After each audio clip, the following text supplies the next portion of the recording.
ఒకనాటి ఉదయం ఉగ్రాక్షుడు తుఫానులా రాజప్రసాదం ముందుకొచ్చి పడ్డాడు. మహారాజా, వచ్చాను, ఏడి రాకుమారుడు అని అడిగాడు రాక్షసుడు. ఇప్పుడే వస్తున్నాడు, కొత్త దుస్తులు అవి అలంకరిస్తున్నారు, ఆగు అన్నాడు చిత్రసేనుడు. చిత్రసేనుడి ముఖంలో ఏమాత్రం విచార ఛాయలు లేకపోవడం చూసి ఉగ్రాక్షుడు ఆశ్చర్యపడ్డాడు. తన ప్రథమ సంతానాన్ని ఇంత నిర్వికారంగా అతడు తన పరం చేస్తున్నాడేం? కుర్రవాడు కుంటిగాని గుడ్డిగాని కాదు కదా. ఉగ్రాక్షుడు ఇలా ఆలోచిస్తున్నంతలో దాసీలు పుష్టిగా ఆరోగ్యంగా ఉన్న ఒక కుర్రవాణ్ణి తెచ్చి ఉగ్రాక్షుడి ముందు నిలబెట్టారు. ఉగ్రాక్షుడు ఆ కుర్రవాణ్ణి చూసి ఉత్సాహంగా చపట్లు చరిచి రెండు చేతులతో పట్టి భుజం మీదకెత్తుకుంటూ, మహారాజా, మీరు అన్నమాట మీద నిలబడ్డారు, మీ మేలు మరువను అంటూ కోట ద్వారం దాటి అడవిలో ప్రవేశించాడు. ఉగ్రాక్షుడు అడవి చేరగానే అతడి భుజం మీదున్న కుర్రవాడు దూరంగా చేయి చూపుతూ, అయ్యా అయ్యా, ఆ చెట్టు కిందున్న ఎండు కర్రపుల్ల నాకు కావాలే అని మారం చేశాడు. ఉగ్రాక్షుడు భుజం మీద నుంచి కుర్రవాణ్ణి దించి కర్రపుల్ల తెచ్చి అతడికిస్తూ, ఈ కర్రతో ఏం చేస్తావు బాబు అని ముద్దుగా అడిగాడు. వంటింట్లోకి కుక్కలు కోళ్లు రాకుండా తరుముతాను అన్నాడు కుర్రాడు. ఉగ్రాక్షుడు ఉలిక్కి పడ్డాడు. రాజకుమారుడు వంటింట్లోకి కుక్కలు కోళ్లు రాకుండా తరవడం ఏమిటి? మీ అయ్య ఏం చేస్తుంటాడ్రా బాబు అని అడిగాడతను. వంటింట్లో మాంసం అన్నం వండుతుంటాడు. ఏదైనా కుక్క మాంసం ఎత్తుకుపోయేందుకొచ్చిందో ఈ కర్రతో నడుం ఎరగేస్తాను అన్నాడు కుర్రవాడు. ఇంత మోసమా? వంటవాడి కొడుకును రాజకుమారుడని నాకిస్తారా అంటూ ఉగ్రాక్షుడు కుర్రవాణ్ణి భుజాన వేసుకుని హోంకరిస్తూ కపిలపురం కోటకు బయలుదేరాడు. ఉగ్రాక్షుడు కోట ద్వారం దగ్గరకు రావడం చూస్తూనే అమరపాలుడు చిత్రసేనుడి వద్దకు పోయి, మహారాజా, ఆ రాక్షసుడు భూమి దద్దరిల్లేలా అడుగులు వేస్తూ కోటలోకి వస్తున్నాడు అని చెప్పాడు. చిత్రసేనుడు నివ్వెరపోయాడు. రాణి కాంతిమతి వెలవెలపోయింది.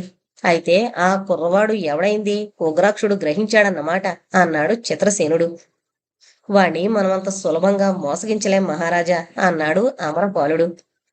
అలాగే తోస్తోంది అంటూ చిత్రసేనుడు కాంతిమతికేసి ఓ క్షణకాలం చూసి, మనం విచారించే లాభం లేదు. నేను అతడికి వాగ్దానం చేసినప్పుడు పరిస్థితులు ఈ విధంగా పరిణమిస్తాయని ఊహించలేకపోయాను అన్నాడు. వాణ్ణి హతమారిస్తేనో మహారాజా అన్నాడు అమరపాలుడు.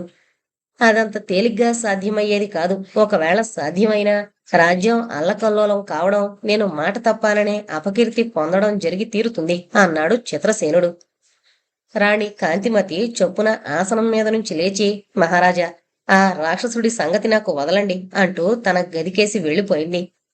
ఇంతలో ఉగ్రాక్షుడు రాజప్రాసాదం సమీపించి, మహారాజా, మహారాజా అంటూ గావు కేకలు పెట్టాడు. ఆ కేకలు వింటూనే చిత్రసేనుడు అమరపాలుడు మేడమెట్లు దిగి కిందకొచ్చారు. చిత్రసేనుడు ఉగ్రాక్షుడికేసి చిరునవ్వు నవ్వుతూ, ఏం జరిగింది ఉగ్రాక్ష అన్నాడు. మోసం మహారాజా, మీరీ విధంగా ఆడి తప్పుతారని నేననుకోలేదు అన్నాడు ఉగ్రాక్షుడు భుజం మీద నుంచి కుర్రవాణ్ణి కిందకు దింపుతూ. దాసి వల్ల పొరపాటు జరిగిపోయింది. వాళ్ళు హడావిళ్ళో నీకు రాజకుమారుడికి బదులు మంత్రి కుమారుడినిచ్చారు అన్నాడు అమరపాలుడు. వీడు మంత్రి కుమారుడా? హహహ అంటూ ఉగ్రాక్షుడు పెద్దగా నవ్వి కుర్రవాణ్ణి రెండు చేతులతో పట్టి పైకెత్తుతూ, వీడు వంటవాడి కొడుకు, మంత్రి కుమారుడు కాదు. అసలు నాకు కావలసింది చిత్రసేన మహారాజు గారి మొదటి సంతానం. దానికి బదులు ఈ రాజ్యమంతా నాకిస్తానన్నా తీసుకోను అన్నాడు. కొంచెం వాగు, కుర్రవాడికి మంచి దుస్తులు తొడిగి ఇప్పుడే తీసుకొస్తారు అన్నాడు చిత్రసేనుడు. క్షణాల మీద దాసీలు చక్కని పట్టు దుస్తులతో అలంకరించిన ఒక కుర్రవాణ్ణి తెచ్చి ఉగ్రాక్షుడి ముందు నిలబెట్టారు. ఉగ్రాక్షుడు ఆ కుర్రాడికేసి దాసీలకేసి 1-2 సార్లు పరీక్షగా చూసి దాసీలతో, అమ్మాయిలు, మీరు హడావిళ్ళో రాజకుమారుడికి బదులు మరెవరినైనా తీసుకురాలేదు కదా అని అడిగాడు. నీకంత అనుమానమైతే ఆ అబ్బాయిని అడుగు అన్నారు దాసీలు. ఈ లోపల చిత్రసేనుడు అక్కడి నుంచి వెళ్లిపోయాడు. ఉగ్రాక్షుడు కుర్రవాణ్ణి సమీపించి వాణ్ణి చేతుల్లోకి తీసుకుంటూ, నీ పేరేంటి బాబు అని అడిగాడు. యువరాజు అన్నాడు కుర్రవాడు. దాసీలు పెద్దగా నవ్వుతూ, అదేం ప్రశ్న ఉగ్రాక్ష, నువ్వు ఎవరి కొడుకువు అని కుర్రవాణ్ణి ప్రశ్నిస్తే నిజం బయటపడేది కదా అన్నారు. నన్ను మోసం చేయదలుచుకుంటే అలాంటి ప్రశ్నకు వీడు ఎలాంటి జవాబివ్వాలో ముందుగానే మీరు నేర్పుంటారు. అందుకనే నేను మరో రకం ప్రశ్న అడిగాను. వీడు రాజకుమారుడు అవునో కాదో తెలుసుకునేందుకు అడవిలో వీడికి ఒక పరీక్ష ఉంది. ఈసారి కూడా మీరు నన్ను మోసం చేసినట్టు బయటపడిందో మీ దాసీలందరినీ ఎత్తుకుపోయి నా బట్టలకిచ్చి పెళ్లి చేసేస్తాను అన్నాడు ఉగ్రాక్షుడు. ఉగ్రాక్షుడు అన్న మాటలు విని కొందరు దాసీలు నవ్వుకున్నారు. కొందరు భయపడ్డారు. ఉగ్రాక్షుడు కుర్రవాణ్ణి భుజానెక్కించుకుని వేగంగా అడుగులు వేసుకుంటూ అడవిలో ప్రవేశించాడు.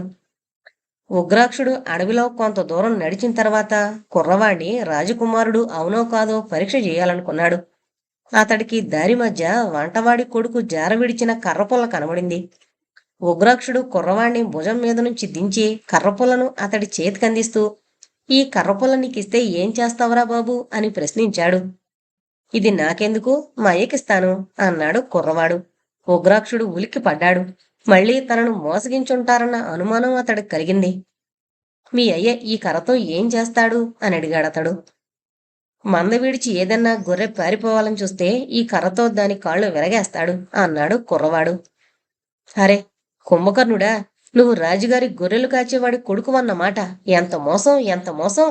గొర్రెలు కాచేవాడి కొడుకును రాజకుమారుడని నాకిస్తారా అంటూ ఉగ్రాక్షుడు కళ్ళెరజేసి కుర్రవాణ్ణి భుజాన వేసుకుని హోంకరిస్తూ కపిలపురం కోటకు బయలుదేరాడు. ఉగ్రాక్షుడు అడవి దాటి కోట ముందున్న మైదానం కేసి చూసేసరికి అక్కడ కొందరు గుర్రపు రౌతులు సైనికులు నిలబడున్నారు. వాళ్ళని చూస్తూనే ఉగ్రాక్షుడు, వీళ్ళందర్నీ చిత్రసేనుడు నా మీద యుద్ధానికి పంపలేదు కదా అనుకున్నాడు. కాని అతడు వాళ్లను సమీపిస్తున్న కొద్దీ అతడికి రాజభటుల ముందు నిలబడిన అమరపాలుడు, అతడి పక్కన పొట్టు వస్త్రాలు ధరించి దగదగా మెరిసిపోతున్న ఒక 5 ఏళ్ల కుర్రాడు కనిపించారు. వీడు రాజకుమారుడై ఉంటాడు అనుకున్నాడు ఉగ్రాక్షుడు తృప్తిగా. ఉగ్రాక్షుడు అల్లంత దూరంలో ఉండగానే అమరపాలుడు పెద్దగా కేకబెట్టి, ఉగ్రాక్ష, ఇదిగో రాజకుమారుడు. రెండవసారి కూడా దాసీల వల్లనే పొరపాటు జరిగిపోయింది, ఏమీ అనుకోకు అన్నాడు. ఈ పొరపాట్లన్నీ దాసీలు చేస్తున్నవా అంటూ ఉగ్రాక్షుడు హేళనగా నవ్వి, ఎవరబ్బాయినివ్వబోతున్నావు అని అడిగాడు. ఈ కుర్రవాడు ఎవరో కాదు, యువరాజు, చిత్రసేన మహారాజు ప్రథమ సంతానం అన్నాడు అమరపాలుడు కోపంగా. ఉగ్రాక్షుడు ఆ కుర్రవాణ్ణి పరీక్షగా చూసి, వీడు తప్పక రాజకుమారుడే అని దృఢపరుచుకుని, నన్నింత ఆయాస పెట్టి మీరింత ఆయాసపడే కన్నా మొదటిసారిగానే యువరాజుని నాకిస్తే సరిపోయేది కదా అన్నాడు. నువ్వు రాక్షసుడివి గనుక కన్న కడుపు తీపి ఎలా ఉంటుందో నీకు తెలీదు. రాణి మూర్చపోయింది. మహారాజు దుఃఖంతో తన గదిలో పడుకునున్నాడు. ఆయన ముందు వెనకలు ఆలోచించకుండా నీకు చేసిన వాగ్దానం ఈనాడు ఎంత విచారకారణమైందో నీకు తెలీదు. సరే, నువ్వు వచ్చిన పనైంది కదా అన్నాడు అమరపాలుడు. అవునవును అంటూ ఉగ్రాక్షుడు బిక్కమొహం వేసి రాజకుమారుణ్ణి భుజం మీదకెత్తుకుంటూ, ఏదో ఒకనాడొచ్చి మహారాజు గారి దర్శనం చేసుకుంటాను అంటూ అడవికేసి బయలుదేరాడు. ఇక మీదట రాజకుమారుడికి ఎటువంటి కష్టం కలగకుండా చూస్తూ పెంచి పెద్దవాణ్ణి చేసే భారం నీది, జాగ్రత్త అంటూ అమరపాలుడు వెనక నుంచి కేక వేశాడు. ఉగ్రాక్షుడు ఆ కేక వింటూనే నడుస్తున్నవాడల్లా ఆగి వెనుతిరిగి, ఈనాటి నుంచి వీడు చిత్రసేన మహారాజు కుమారుడు కాదు, నా కుమారుడు ఉగ్రదత్తుడు, తెలిసిందా అంటూ హోంకరించాడు. ఉప్పొంగుతున్న ఉత్సాహంతో ఉగ్రాక్షుడు అరణ్యానికి అడ్డం పడి తన కోటకేసి నడుస్తూ భుజం మీదున్న రాజకుమారుడితో, బాబూ, ఈ వాటి నుంచి నువ్వు నా కుమారుడివి. నీ పేరు ఉగ్రదత్తుడు. ఈ అడవంతా నీదే. నీకు సేవ చేయడానికి, నీ ఆజ్ఞల్ని పాలించేందుకు 100 కొలది బంట్లు మన కోటలో ఉన్నారు అన్నాడు. ఉగ్రాక్షుడు తన కోటను సమీపించాడు. కోట ముందు తమ తమ కుటుంబాలతో రాక్షస బంట్లు సొలుపులుగా నిలబడున్నారు. వాళ్ళు ఉగ్రాక్షుణ్ణి రాజకుమారుణ్ణి చూస్తూనే జయ జయ ధ్వానాలు చేశారు. ఉగ్రాక్షుడు తన సేవకులకు రాజకుమారుణ్ణి చూపుతూ, వీడు మీ కాబోయే నాయకుడు, పేరు ఉగ్రదత్తుడు అన్నాడు. వెంటనే ఉగ్రదత్తుడికి జై అన్న కేకలు వినిపించాయి. ఉగ్రాక్షుడు కోటలో ప్రవేశించి అక్కడ చక్కగా అలంకరించిన ఒక గదిలో ఉగ్రదత్తుణ్ణి భుజం మీద నుంచి దింపుతూ, ఉగ్రదత్త, ఇది నీ గది. నీతో కలిసి ఆడుకునేందుకు నీ వయసు వాళ్లే అయిన 2 బాలుడిని తెప్పిస్తాను అన్నాడు. ఉగ్రాక్షుడు తన బంట్లలో ముఖ్యులైన వారిని 4గురిని పిలిచి, మీరు ఇప్పుడే బయలుదేరి వెళ్లి ఉగ్రదత్తుడి వయసు వాళ్లైన 2 మగపిల్లల్ని పట్టుకురండి. ఇది కొంత రహస్యంగా జరగాలి. మనం పల్లెల మీద పడి పిల్లల్ని అపహరిస్తున్నట్టు చిత్రసేన మహారాజుకు తెలియకూడదు అన్నాడు. అయితే ఈ పని రాత్రివేళ జరగడమే మంచిది అన్నాడొక బంటు. అలాగే చేయండి, కానీ చీకట్లో తెలియక ఏ గుడ్డివాళ్లనో కుంటివాళ్లనో పట్టుకునొస్తే మాత్రం మీ చర్మాలు ఒలుస్తాను. ఇదిగో, మీరు పిల్లల్ని దొంగలించిన ఇంట్లో ఈ బంగారు కాసుల సంచులు వదిలిరండి అంటూ ఉగ్రాక్షుడు తన బంట్లకు బంగారం ఉన్న 2 సంచులిచ్చాడు. కొద్ది రోజులు గడిచాయి. ఒకనాటి ఉదయం ఉగ్రాక్షుడు ఉగ్రదత్తుణ్ణి కోట ముందున్న ఆవరణలో ఆడిస్తూ ఉండగా 4 రాక్షస బంట్లు పాటలు పాడుతూ ఈలలు వేస్తూ అక్కడికి పరిగెత్తుకునొచ్చారు. వాళ్ళ చేతుల్లో ఉగ్రదత్తుడి వయసు వాళ్లే అయిన ఇద్దరు కుర్రాళ్ళున్నారు. వాళ్ళను చూస్తూనే ఉగ్రదత్తుడు ఉత్సాహంగా గంతులు వేయసాగాడు. కాని ఆ కుర్రవాళ్ళిద్దరూ భయంతో బిక్కుబిక్కుమంటున్నారు. ఉగ్రాక్షుడు తన బంట్లతో ఎవరికీ తెలియకుండా రహస్యంగానే ఈ ఇద్దరిని పట్టుకొచ్చారా అని అడిగాడు. పరాయి కంటికి తెలీదు మహానాయక. ఇద్దరిని ఊరి బయట చెరువు గట్టునున్న ఇళ్లలో నుంచి పట్టుకొచ్చాం. ఆ సమయంలో పెద్దవాళ్ళెవరూ లేరు. మీరిచ్చిన బంగారు కాసుల సంచులు ఇళ్లలో వదిలాం అన్నారు రాక్షస బంట్లు. ఇంతలో కొత్తగా పట్టుకొచ్చిన కుర్రాళ్ళిద్దరూ ఒక్కసారిగా గొంతులెత్తి ఏడవసాగారు. వాళ్ళిద్దరినీ చూసి ఉగ్రదత్తుడు కూడా కెవ్వుమని ఏడుపు ప్రారంభించాడు. ఉగ్రాక్షుడు ముగ్గురిని సముదాయించేందుకు ప్రయత్నిస్తూ తన బంట్లతో వీళ్లను తోటలోకి తీసుకుపోయి ఆడించండి. అక్కడ ఉన్న పులి పిల్లల్ని, ఏనుగు కోనల్ని చూస్తే ఏడుపు మానచ్చు. వీళ్ళు ముగ్గురు పెరిగి పెద్దవాళ్ళయ్యే వరకు వీళ్లను గురించిన సమాచారం అడవిలో ఉన్న గ్రామవాసులెవరికీ తెలియకూడదు అన్నాడు. వెంటనే రాక్షస బంట్లు కోట వెనుకున్న తోటలోకి ముగ్గురు బాలుడిని తీసుకుపోయారు. అక్కడ పులి, ఎలుగుబంటి మొదలైన క్రూర మృగాల పిల్లలు చెట్ల కింద ఆడుకుంటున్నాయి. వాటిని చూస్తూనే ఉగ్రదత్తుడు, తతిమ ఇద్దరు కుర్రాళ్ళు ఏడుపు మానేశారు. 5 ఏళ్ల వయసు వరకు రాజభోగాలతో సుకుమారంగా పెరిగిన చిత్రసేనుడి కుమారుడు రాక్షసుడైన ఉగ్రాక్షుడి కోటలో ఉగ్రదత్తుడనే పేరుతో పెరగసాగాడు. అతడికి తోడుగా ఉంటూ ఆటపాటల్లో పాల్గొనేందుకు దొంగలించుకురాబడిన పల్లె బాలురకు ఉగ్రాక్షుడు, రుద్రుడు, అరుద్రుడు అని పేర్లు పెట్టాడు. ఈ ముగ్గురు రాక్షసుల నడుమ తతిమ రాక్షస బాలులతో పాటు పెరిగి పెద్దవారవుతున్నారు. రోజులు, వారాలు, నెలలు, సంవత్సరాలు గడిచిపోతున్నాయి. చూస్తుండగానే 15 సంవత్సరాలు గిర్రున తిరిగాయి. ఉగ్రాక్షుడు తన నాయకత్వం కిందున్న రాక్షసులను హింసావృత్తి మాని నాగరికులను చేసేందుకు వాళ్ల చేత అడవి నరికించి వ్యవసాయపు పనులు చేయించసాగాడు. కాని వాళ్లకు భూములు దున్నేందుకు, పండిన పంటలను ఇళ్లకు చేర్చేందుకు మామూలు ఎడ్లు, దున్నపోతులు పనికి రాలేదు. మహాకాయులు, బలశాలులు అయిన వాళ్ల చేతుల్లో మనుషులు ఉపయోగించే ఈ పశువులు ఎందుకు అక్కరకు రాకుండా పోయాయి. ఆ కారణం చేత వాళ్ళు ఏనుగులను, ఒంటెలను, ఖడ్గమృగాలను నాగళ్లకు, బండ్లకు కట్టి వ్యవసాయపు పనులు చేయసాగారు. ఇది అడవిలో ఉన్న గ్రామాల్లో నివసించే ప్రజలకు ఎంతో ఆశ్చర్యాన్ని, అబ్బురపాటును కలిగించింది. రాక్షసులు నరమాంస భక్షణ, గ్రామాల మీద పడి పశువులను దొంగలించుకుపోవడం మాని ఈ విధంగా వ్యవసాయదారులైనందుకు వాళ్ళు ఎంతగానో సంతోషించారు. ఈ అన్ని కారణాల వల్ల చిత్రసేనుడు పాలిస్తోన్న కపిలపుర రాజ్యం సర్వ సంపదలతో తొలతోగసాగింది. ఇప్పుడు ఉగ్రదత్తుడు, అతడి చెలికాళ్లైన రుద్రారుద్రులు 20 ఏళ్లు నిండిన నవయవ్వనులు. వాళ్ళు కత్తిసాము, గుర్రపు స్వారీ, ఈట విసరడం, ధనుర్బాణాలు ప్రయోగించడంలో గొప్ప నిపుణులయ్యారు. వాళ్ళు ఉగ్రాక్షుడి ద్వారా ఒకప్పుడు కపిలపుర రాజ్యంలో పెద్ద సంక్షోభం కలిగించిన జ్వాలాద్వీపపు పులిరాయుళ్లను గురించి విన్నారు. ఈనాటికి ఆ పులిరాయుళ్లు భయంకర పక్షుల మీద ఎక్కి అప్పుడప్పుడు రాత్రి వేళల్లో మన రాజ్యంలో కనిపిస్తూ ఉంటారు. గత 15 సంవత్సరాలుగా వాళ్ళు రాజ్యంలో చేసిన దొండగం ఏమీ లేదు. వాళ్ల నాయకుడు ఇక్కడికొచ్చిన కరవీరుడు ద్రోహి నాగవర్మ మనకు చిక్కకుండా పారిపోయారు అని చెప్పాడు ఉగ్రాక్షుడు. ఉగ్రాక్షుడి ఈ మాటలు, హెచ్చరిక ఉగ్రదత్తుడి మనసులో బాగా హత్తుకుపోయాయి. ద్రోహి నాగవర్మ, అతడి అనుచరుడు కరవీరుడు జ్వాలాద్వీపంలో ఉన్నారో లేదో అన్న సంగతి ఇదమిద్దంగా తెలుసుకుంటే తప్ప రాజ్యానికి క్షేమం లేదని అతడు నిర్ణయించుకున్నాడు. ఈనాటికి రాజ్యంలో జ్వాలాద్వీపవాసులు అప్పుడప్పుడు కనిపిస్తూ ఉన్నారంటే దాని అర్థం ఆ క్రూరులు ఈ కపిలపుర రాజ్యాన్ని గురించి పూర్తిగా మరిచిపోలేదన్నమాట. ఉగ్రదత్తుడు తన స్నేహితులైన రుద్రారుద్రులతో సంప్రదించి ఒక పథకం వేశాడు. అదేంటంటే రాజ్యంలో చెదురుగా అక్కడ ఇక్కడ కనబడే జ్వాలాద్వీపవాసుల్లో ఒకడిని ప్రాణాలతో పట్టుకోవడం. అలా దొరికిన వాడి ద్వారా ప్రస్తుత జ్వాలాద్వీపపు స్థితిగతులు తెలుసుకోవచ్చు. ద్రోహి నాగవర్మ, కరవీరుడు సజీవులో కాదో గ్రహించొచ్చు. ప్రాణాలతో ఒక జ్వాలాద్వీపపు పులిరాయుణ్ణి పట్టుకోవాలంటే అరణ్యంలో ఉన్న ప్రజలు, రాక్షసులు సహకరించాలి. ఏదైనా పెద్ద బహుమానం ప్రకటిస్తే వాళ్ళు అన్నింటికీ తెగించి రేయింబవళ్ళు కాపలా వేసి ఒక్క పులిరాయుణ్ణైనా తప్పక పట్టుకుని తీరతారు.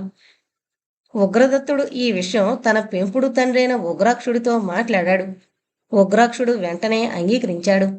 పులిరాయుణ్ణి ప్రాణాలతో పట్టి తెచ్చిన వాళ్లకు 1,00,000 బంగారు కాసులు ఇస్తామని చాటింపు వేయించు. పోయిందేమిటి?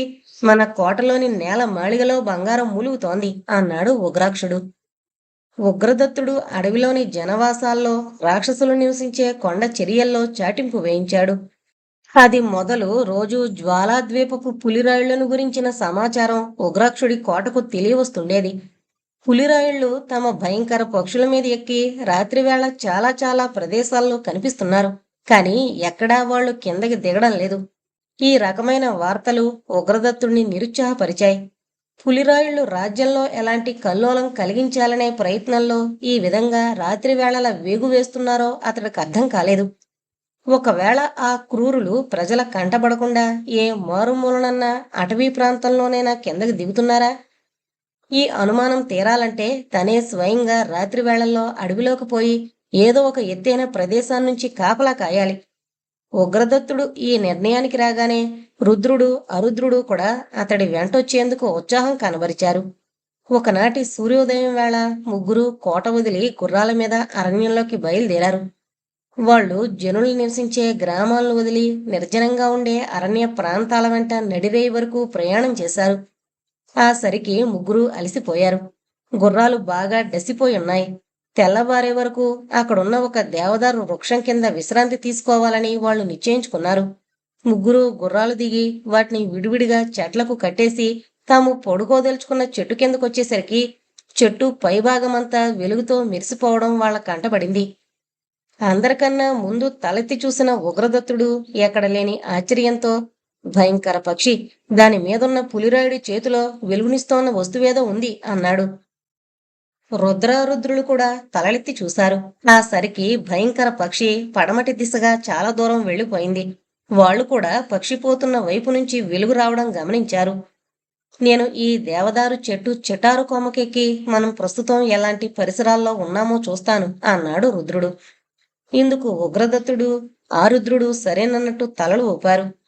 రుద్రుడు దేవదారు చెట్టు పైకి గబగబా పాకిపోయి కొద్దిసేపటికల్లా వాగరుస్తూ కిందకి దిగొచ్చాడు. ఉగ్రదత్తుడు ప్రశ్నించే లోపలే రుద్రుడు పడమటి దిక్కుకేసి చేయి ఊపుతూ, ఇక్కడికి దాపులనే ఎవరిదో పెద్ద కోట ఉంది. కోటలో ఎక్కడా వెలుగు లేదు. బురుజుల మీద ఎవరూ కాపలా ఉన్న సూచనలు కూడా కనబడ్డం లేదు అన్నాడు. రుద్రుడి మాటల్లోని ఆదుర్దా గమనించిన ఉగ్రదత్తుడు, అయితే నీ అభిప్రాయం పులిరాయుళ్లు ఆ కోటలో ఏమైనా దిగుంటారనా అని అడిగాడు. ఆ సంగతి తేల్చి చెప్పడం కష్టం. ఆ కోటలో ఉంటున్న వాళ్ళెవరైనా వాళ్ళు ఏమాత్రం జాగ్రత్త లేకుండా ఉంటున్నారు అనేది నా ఉద్దేశం. ఇంతకు ముందు మనం చూసిన పులిరాయుడు ఆ కోటలో గాని దాని పరిసరాల్లో గాని దిగుంటే చూసి హెచ్చరిక చేసే నాదుడెవడూ ఉన్నట్టు లేదు అన్నాడు రుద్రుడు. రుద్రుడికి కలిగిన సంశయం లాంటిదే ఉగ్రదత్తుడికి కూడా కలిగింది. తన కోట రక్షణను గురించి ఇంత నిర్లక్ష్యంగా ఉంటున్న ఈ కపిలపురం సామంతుడు ఎవడా అని అతడు కొంచెం సేపు ఆలోచించాడు. తెల్లవారితేనే గాని ఈ ప్రశ్నకు జవాబు దొరకదు. సూర్యోదయంతో పాటే లేచి తాను మొట్టమొదటగా చేయవలసిన పని ఈ సామంతరాజుకు పులిరాయుల నుంచి రాబోయే ప్రమాదాన్ని గురించి చెప్పి హెచ్చరించడం. తర్వాత కొద్దిసేపటికల్లా ప్రయాణ బడలికతో నీరసించున్న ఉగ్రదత్తుడు, అతని స్నేహితులు చెట్టు కింద ఒళ్ళు మరిచి నిద్రపోయారు. సూర్యోదయం కాగానే అడవిలో జంతువులు, పక్షులు చేసే కలకలం వింటూనే వాళ్ల గుర్రాలు పెద్దగా సకిలించి గిట్టలతో భూమిని మోదసాగాయి. ఆ చప్పుడుకు ఉగ్రదత్తుడు, రుద్రారుద్రులు ఉలిక్కిపడి లేచి కూర్చున్నారు. ఇప్పుడు అరణ్యమంతా తెల్లని వెలుగుతో నిండిపోయింది. ఆకాశాన్ని అంటుతున్న పెద్ద పెద్ద మానులు, వాటి నుంచి వేలాడుతున్న పొడుగాటి ఓడలు, వాటిని ఆధారం చేసుకుని ఒక చెట్టు మీద నుంచి మరొక చెట్టు మీద కురుకుతున్న కోతులు, రంగురంగుల పక్షులు, అంతా ఎంతో మనోహరంగా ఉంది. ఈ ప్రాంతం మనుండే అరణ్య ప్రాంతం కన్నా ఎంతో అందంగా ఉంది అన్నాడు ఉగ్రదత్తుడు. అందుకనే ఈ సామంతరాజెవరో ఇక్కడ కోట కట్టుకుని ఉంటాడు. పులిరాయుళ్ళకు కూడా ఈ మారుమూలనున్న అరణ్య ప్రాంతంలో మరి ఎవరికంటా పడకుండా దాక్కోవడం కష్టం కాదు అన్నాడు రుద్రుడు. పులిరాయుళ్ల పేరు వింటూనే ఉగ్రదత్తుడు లేచి నిలబడ్డాడు. అతడితో పాటు స్నేహితులిద్దరూ కూడా లేచి నిలబడి, కోటకేనా ప్రయాణం, గుర్రాన్ని తెమ్మంటావా అని అడిగారు. గుర్రాలెందుకు, కోట సుమారుగా ఎంత దూరంలో ఉంటుంది అని అడిగాడు ఉగ్రదత్తుడు. పావు కోసెడు దూరం కూడా ఉండదని నా నమ్మకం. అయినా నేను చీకట్లో చెట్టు మీద నుంచి చూశాను. నేను ఊహించుండొచ్చు అన్నాడు రుద్రుడు. ఎంత దూరమైతే మనకేం, గుర్రాలెక్కండి అన్నాడు అరుద్రుడు. ముగ్గురు గుర్రాలు కట్టివేసున్న చెట్టు దగ్గరకు వెళ్లి వాటి తాళ్లు విప్పుతున్నంతలో అల్లంత దూరాన్నుంచి పెద్దగా ఆర్తనాదం వినపడింది. అది వింటూనే స్నేహితులు ముగ్గురు నిశ్చేష్టులయ్యారు. ఆ ఆర్తనాదం చేసింది ఎవరో ఒక స్త్రీ. ఎవరో స్త్రీ ప్రమాదంలో చిక్కుకున్నట్టుంది అన్నాడు రుద్రుడు. త్వరగా రండి, పరిగెత్తండి అంటూ ఉగ్రదత్తుడు కత్తి దూసి ఆర్తనాదం వచ్చిన దిక్కుకేసి వేగంగా పరిగెత్తసాగాడు. స్నేహితులు ముగ్గురు కొంత దూరం పరిగెత్తేసరికి చెట్ల వెనకగా కొన్ని మానవాకారాలు కనిపించాయి. మరికొంత దూరం ముందుకు వెళ్లేసరికి పట్టు వస్త్రాలు ధరించి సర్వాభరణాలతో ఉన్న ఒక యవ్వనవతిని నలుగురు పులిరాయుళ్లు పట్టుకునేందుకు చేసే ప్రయత్నం వాళ్ల కంటపడింది. ఆమె ఆమె వెంటున్న దాసీలు పులిరాయుళ్లకు చిక్కకుండా పారిపోయేందుకు ప్రయత్నిస్తూ రక్షించండి, రక్షించండి అని కేకలు పెడుతున్నారు. భయం లేదు, వస్తున్నాం అంటూ ఉగ్రదత్తుడు రుద్రారుద్రులు కేక పెట్టారు. ఆ మరుక్షణం చెట్ల కొమ్మల మీద నుంచి విలవిలమంటూ కొందరు పులిరాయుళ్లు వాళ్ల మధ్యకు దూకారు. ఉగ్రదత్తుడు అతడి స్నేహితులు ఈ అనుకోని దాడికి నిశ్చేష్టులై తెపరిలే లోపలే పులిరాయుళ్లు వాళ్లను నిరాయుధుల్ని చేసి తాళ్లతో కాళ్ళు చేతులు బిగించి భయంకర పక్షులకేసి లాక్కుపోయారు.